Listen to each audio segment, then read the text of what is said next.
There have been many potential explanations for the going-ons within the triangle. One such suggestion is a heavy extraterrestrial presence in this area.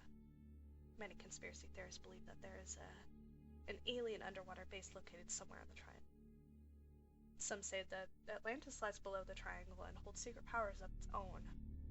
And a favorite theory of renowned scientist Stephen Hawking is that there may be vortices here which could act as gateways to different dimensions.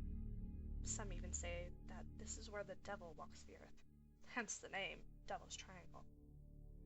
Countering the paranormal and extraterrestrial, there is of course meteorological explanations.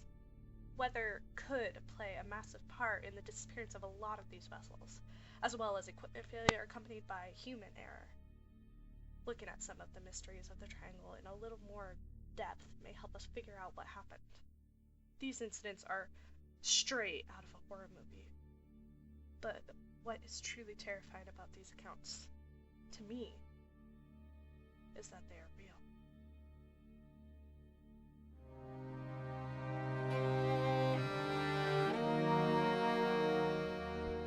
What happened to Flight 19? This is one of the most famous disappearances in the Triangle and a prime example of what is going on. On December 5th, 1945, 5 U.S. Navy Avenger bombers mysteriously vanished whilst running a routine training mission. Lieutenant Charles Taylor was in command of this squadron. He kept in constant contact via radio, updating upon the mission's exercise until, without warning mid-sentence, nothing was heard. The Air Force quickly dispatched a rescue plane to the area, which also never made it back from the Bermuda Triangle. The U.S. Navy reported the investigation as cause unknown.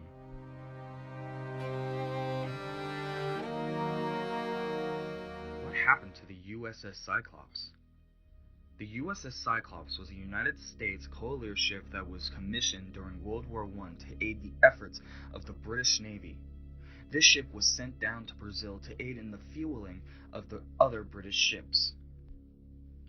On March 4th, 1918, she was known to have been anchored just off the coast of Barbados.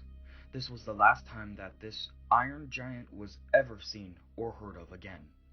Records show that there was no SOS call made, no wreckage or even evidence of the ship's existence left, let alone its demise. This is the U.S. Navy's largest loss of life at sea. There were 306 crew aboard the ship. It is worth noting that in 1941, the USS Proteus and the USS Neros were involved in bolstering the Allied Navy also vanished, just like the USS Cyclops previously did.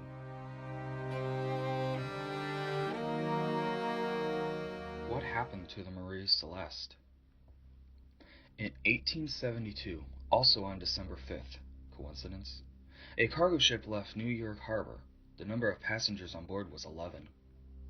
However, she never made it to her destination. Another ship found the Marie Celeste undamaged yet adrift in the Bermuda Triangle. All passengers were missing, but personal belongings were still in lockers, and there were still rotten remnants of food left on plates. The ship was also still fully loaded with cargo. That negates the theory of hijack for goods. What happened to the Marine Sulphur Queen? Marine Sulphur Queen was a T-2 tanker built in 1944. In 1960, this 600-foot monster was converted into a carrier for molten sulfur. On February 2, 1963, the Marine Sulphur Queen set out on her ill-fated journey laden with over 15 tons of molten sulfur and 39 crew aboard.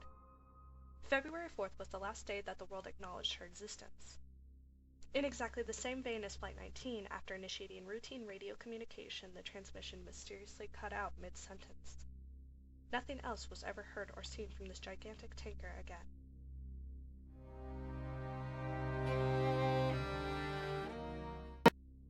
What happened to Ellen Austin?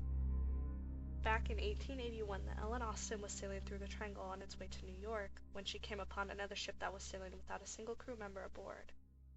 In an effort to transport both ships back to their destination, the Ellen Austin offloaded a portion of its own crew onto the other ship. The Ellen Austin lost sight of the other ship over the horizon temporarily over the course of the journey back, but All was well when they eventually caught up with the ship again that had unexpectedly dropped anchor ahead of them. When the Ellen Austen lashed up again with the ship to find what had happened, they found to their horror that their own crew had vanished and the ship was once again crewless. The Ellen Austen decided to leave a few more sailors on the ship to await the salvage ship, but the salvage ship never found her. It had again disappeared without a trace along with its crew. Even today, there have been reports from both British and American Navy ships alike that have both claimed to have received radio transmissions from vessels that don't exist on any of today's shipping rosters.